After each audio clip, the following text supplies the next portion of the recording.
Bonsoir à tous et bienvenue dans cette nouvelle vidéo de Strike Team. J'espère que vous avez la forme et que vous allez bien. Aujourd'hui, on va parler des modes de détention des actions. Alors déjà, on va remettre l'église au centre du village. On va déjà redéfinir, on va trouver une définition sur le site Legal Start ici de qu'est-ce qu'une action. Parce que souvent, on a l'impression détenir des actions, mais finalement, est-ce que c'est si clair que ça? C'est pas certain en fonction de votre broker. Donc la définition d'une action, ce sont des actions d'entreprise qui sont des titres de propriété sur le capital social de la société. Donc chaque part représente une fraction du capital social et donne à son détenteur donc la qualité d'actionnaire. En gros, vous êtes propriétaire de l'entreprise. Alors il y a plusieurs types de détention et on commence par le nominatif pur. Donc en tant qu'actionnaire individuel, donc vous avez le choix pour conserver vos actions de le faire auprès de la société cotée directement. C'est-à-dire qu'on appelle ça donc au nominatif. Et ça va vous permettre d'être plus proche de cette société cotée. Vous allez être identifié par la société comme propriétaire, bien identifié comme propriétaire de la société. En devenant donc un actionnaire nominatif, vous n'êtes plus un investisseur anonyme pour les sociétés dans lesquelles vous investissez. Vous êtes donc clairement identifié. Et comme vous êtes clairement identifié, vous êtes mieux informé et vous pouvez participer plus facilement aux assemblées générales, par exemple. Vous établissez ainsi un lien durable avec la société. Le nominatif pur implique d'ouvrir un compte auprès de chaque société cotée dont vous détenez des actions ou auprès de l'organisme financier de celle-ci. Les deux autres modes de détention sont le nominatif administré et le au porteur. Donc le nominatif administré, c'est comme le nominatif, mais il est ouvert auprès d'un intermédiaire financier, typiquement d'un broker ou d'une banque qui gère les titres financiers. Et vous êtes aussi identifié par la société. L'autre cas de figure, ça serait celui au porteur. Et au porteur, ça va vous faciliter la gestion de vos actions, car vous allez pouvoir détenir des actions qui seront toutes rassemblées sur des titres. Les titres seront tous rassemblés dans un seul compte titre ou un PEA qui est tenu par votre intermédiaire financier. Avec ce type de détention, vous n'êtes pas connu de la société. Donc la société n'a pas votre nom et vous n'êtes pas identifié avec votre nom comme propriétaire de la société. Donc la société ne peut pas vous envoyer directement une information complète et précise sur elle-même. Si vous attendez les résultats de l'entreprise précis, les comptes rendus annuels, les comptes de résultats, vous ne les recevrez pas directement dans votre boîte mail. Vous ne serez pas non plus convoqué personnellement aux assemblées générales. Donc ça va vous demander de consulter régulièrement l'information qu'elle diffuse sur divers supports et finalement sur des sites internet, son site internet, sur certains communiqués de presse, etc., sur des sites d'information financière directement. Donc c'est vous qui allez chercher l'information sur la société dont vous êtes actionnaire.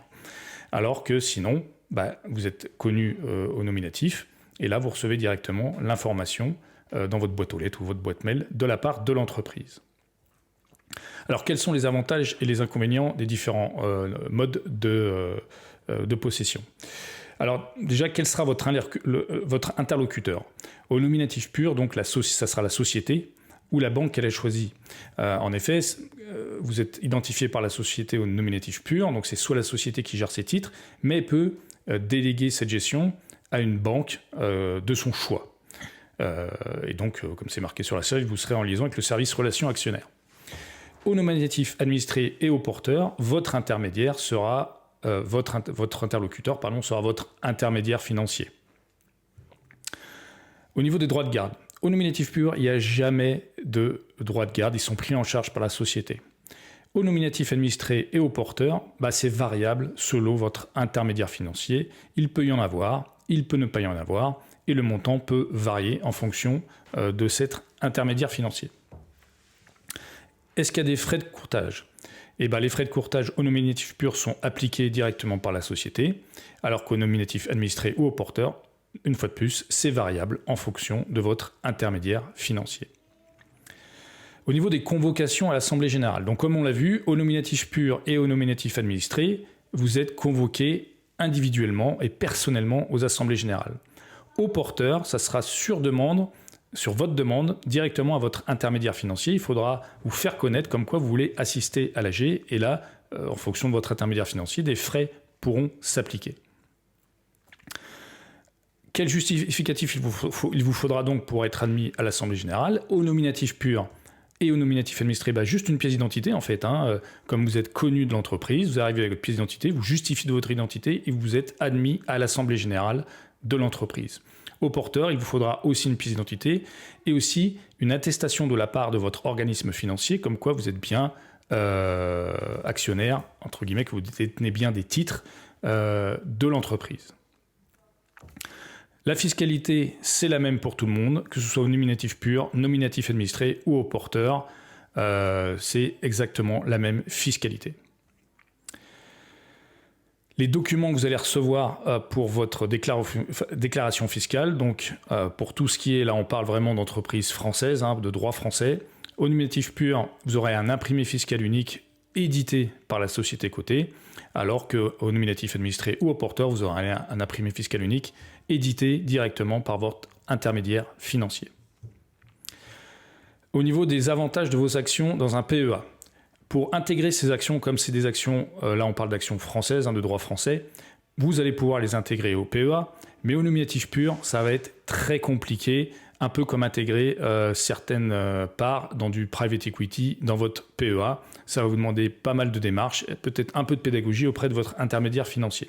Au nominatif administré ou au porteur, c'est possible, mais c'est pas obligatoire, c'est en fonction de ce que vous voulez. Est-ce que vous voulez que vous mettre vos parts, vos actions dans un PEA, dans un véhicule fiscal particulier type PEA ou pas?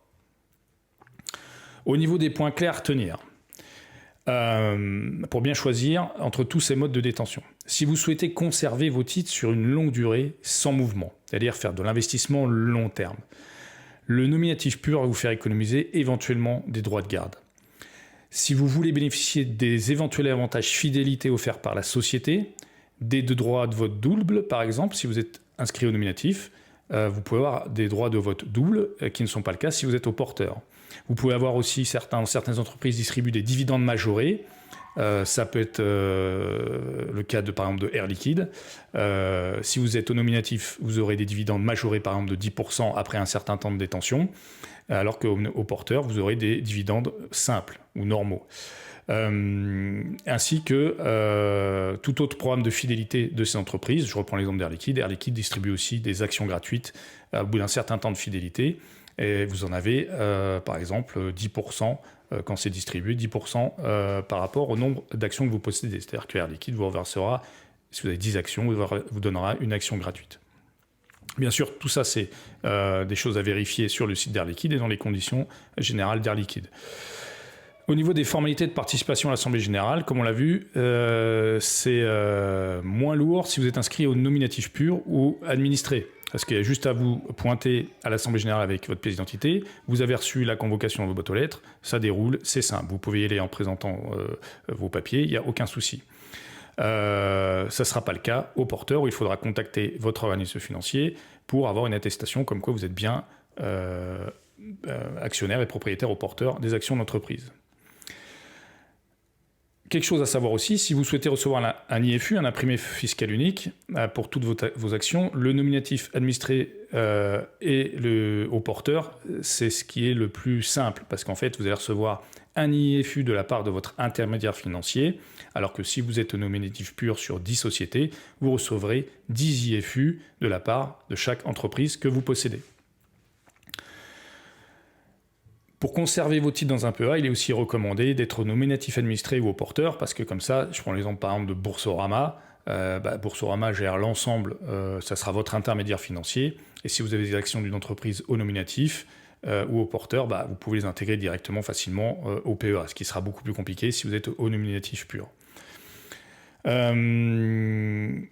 Le nominatif administré vous donne plus de facilité et d'avantages, comme on l'a vu, mais en fonction de votre intermédiaire financier, une fois de plus, il peut y avoir des droits de garde qui sont prélevés. Donc bien vous renseigner sur les conditions générales de votre intermédiaire financier. Au nominatif, comme on l'a dit, ils sont nuls. Au final, quel que soit le mode de détention, vous gardez toujours l'autonomie de gestion et vous pouvez vendre vos actions à n'importe quel moment. Elles ne sont pas bloquées. Je parlais de private equity, on n'est pas dans du private equity, on est dans c'est des sociétés publiques entre guillemets, hein, donc les actions peuvent être revendues à n'importe quel moment. Maintenant, on va vous parler de notre avis. Notre avis, clairement, quel que soit le mode de détention, il faut vérifier si vous êtes au nominatif pur. Ça vous le saurez, hein, si vous êtes au nominatif pur parce que vous aurez fait des démarches. Ce qui est un peu plus flou, c'est le haut porteur. Voilà. Quand vous achetez une action chez un intermédiaire financier, il va falloir que vous vérifiez donc, si vous êtes bien au porteur pour être sûr que vous achetez bien des actions et pas un produit dérivé. Et l'avantage, donc, c'est n'importe quel des 3 modes de détention, vous êtes bien propriétaire de la société, vous êtes bien propriétaire, vous avez bien acheté des actions et des parts sociales de la société. Vous allez aussi limiter votre risque. Pour quelqu'un qui investirait dans une société au nominatif pur, vous allez gommer le risque opérationnel de votre broker. Si le broker fait défaut, vous pouvez très bien avoir des problèmes pour récupérer vos parts, voire ne jamais retrouver vos parts si vous êtes sur un broker avec des régulations un peu plus légères que ce qu'il y a en France. Donc, vous allez limiter le risque parce que là, le risque de défaut de votre intermédiaire financier, vous le gommez. Vous êtes au nominatif pur et vous êtes juste soumis au risque du marché. Donc, c'est quand même pas mal. Hein. Vous enlevez une bonne partie du risque, enfin pas une bonne partie, vous enlevez une partie du risque du moins de votre investissement. Et ça, on trouve que c'est plutôt pas mal. Donc, au nominatif pur ou au nominatif, vous allez, et même au porteur, hein, vous allez limiter les risques par rapport à un broker qui vous fournira des produits dérivés. Donc pour ça, ce qu'il va falloir faire, va falloir faire votre investigation, votre enquête, il va falloir bosser tout simplement, ne pas se fier à l'avis de l'influenceur A, B ou C ou même à notre avis, il va falloir vous faire votre propre avis et vous tailler votre costard sur mesure. Donc un coup de fil, un mail, ça ne mange pas de pain. Il va falloir, si vous voulez être sûr de ce que vous possédez, demander à votre support, déjà si vous êtes au nominatif ou au porteur. Si la réponse n'est ni l'un ni l'autre, notre avis est que là, attention. De même, vous allez demander à votre support si vous pouvez transférer vos titres. Imaginons votre broker ne vous convient plus, imaginons les frais de votre broker sont trop élevés ou il y a quelque chose qui ne vous convient pas. Vu que vous êtes propriétaire des titres et que votre broker, ce n'est qu'un intermédiaire entre vous et la société, vous pouvez dire à votre broker, je veux que vous transfériez mes actions de chez vous vers le broker XYZ. Il y aura forcément des frais, ce n'est pas gratuit, mais vous ne serez pas obligé de couper vos positions pour les rouvrir chez le broker, le broker que vous aurez choisi, le nouveau broker. Donc c'est assez intéressant si, une fois de plus, vous voulez faire du long terme. Il n'y aurait rien de plus dommage et ridicule que de faire 5 ans d'investissement, 10 ans d'investissement, et de fermer ses positions chez un broker A et de les rouvrir chez le broker B, surtout en plus si vous faites du DCA. Enfin bref, c'est un autre sujet, mais le fait que vous soyez propriétaire de vos actions, c'est un droit, vous êtes bien le propriétaire de l'entreprise, vous investissez pas dans votre broker, le broker n'est qu'un intermédiaire, vous êtes en droit de prendre votre action A, de prendre vos clics et vos claques et d'aller dans n'importe quel autre broker quand vous le voulez, sans fermer vos positions. Vous pouvez demander aussi à votre support si vous pouvez assister et voter aux AG. Comme vous êtes propriétaire de l'entreprise, c'est un peu vous le boss quand même. Donc c'est vous qui allez décider qui est le PDG, vous allez approuver les comptes de résultats, c'est la démocratie de l'entreprise et c'est votre droit d'assister et de voter aux AG. On parle souvent en ce moment avec les cryptos de tokens de gouvernance des projets crypto. Il n'y a rien de nouveau là-dedans. Une entreprise, ça marche de la même façon, c'est démocratique. Alors, avec certaines limites, parce que forcément, celui qui a le plus d'actions a plus de poids que celui qui en a moins, certes, mais vous êtes en droit de vous exprimer et de voter. Et ce droit de vote, comme n'importe quel droit de vote, c'est toujours dommage de s'asseoir dessus. Et enfin, va falloir bosser. N'hésitez pas à lire les conditions générales de votre intermédiaire financier, de A jusqu'à Z. Alors, ça pourra vous prendre un peu de temps, mais vous inquiétez pas, le marché ne va pas s'envoler. Et demain, tout ne va pas fermer. Donc, vous avez le temps. Lisez bien l'ensemble des conditions générales. Si dans ces conditions générales, il y a quelque chose que vous ne comprenez pas ou qui n'est pas clair, appelez votre broker, passez un coup de fil. Je vous prends un exemple qui est l'exemple de j'ai plus le nom là, excuse-moi, je suis un peu emmêlé. Bref, ça me reviendra. Passez le coup de fil, toujours envoyer le mail, vérifier directement auprès de l'intermédiaire les informations et vérifier aussi les conditions générales d'utilisation. Petit aparté, si votre intermédiaire financier ou votre investissement, les conditions générales sont une page web qui fait 15 articles et que vous ne pouvez pas partager et transporter en PDF ces conditions générales, attention, parce que les conditions générales doivent pouvoir être partagées avec n'importe qui. Vous pouvez devoir les extraire d'un site pour les lire en dehors du site et pour éventuellement les partager avec d'autres. C'est pas quelque chose qui doit être fermé et coincé sur une page web de votre intermédiaire financier. Si vous prenez tous les intermédiaires financiers sérieux, vous pouvez télécharger les conditions générales et bien plus encore pour pouvoir vérifier comment tout fonctionne. Pour finir, je vous présente, et c'est pas un conseil, c'est juste un exemple, commencez pas à investir dans Air Liquide. Ça, c'est la page pour investir au nominatif dans Air Liquide. Donc Air Liquide a sa propre page, il suffit de créer un compte. Enfin, c'est pas bien plus compliqué finalement que d'ouvrir un compte chez le broker A, B ou C, et vous allez pouvoir investir directement et être au nominatif pur de manière simple. Je vous prends un autre exemple, chez Total. Total passe par la Société Générale, par le service Share Inbox de la Société Générale, et comme vous voyez, un site d'actionnariat nominatif disponible.